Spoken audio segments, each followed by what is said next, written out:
Struggling readers are often stuck in a survival mode. One thing I wish more people understood is that some struggling readers are not refusing to learn. They're not just outright trying to be stubborn. They're simply overwhelmed. When children experience repeated academic failure, embarrassment, confusion, or frustration, the brain can begin treating those learning situations as if they were threats. The brain is going to recognize this as a threat in the same way that if a lion was chasing them, that would also be a threat. Over time, these struggling readers, these struggling kiddos, enter what I call survival mode during reading activities. This is going to look like avoidance, shutting down, your standard behavioral outbursts with tantrums, silliness, avoidance, perfectionism, or just completely refusing to participate at all. And then many adults interpret these behaviors as defiance before realizing the child may actually feel emotionally unsafe during learning. Children want to feel successful. They want to feel capable. Nobody comes out into the world with negative opinions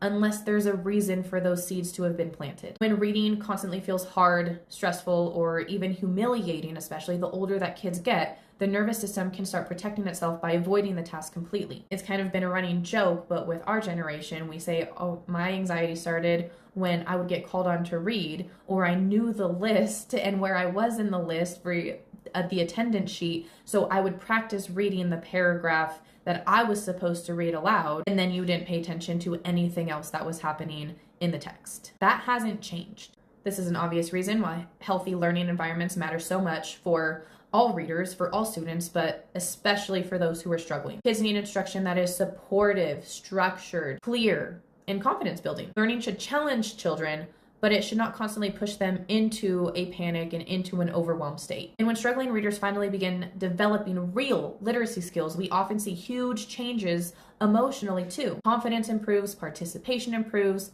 and then avoidance decreases because the child finally feels capable and they can do what they're being asked to do independently, easily, quickly. Follow for literacy and child development support, and if you want a better understanding on your child's reading needs, book a reading assessment through the link in my profile.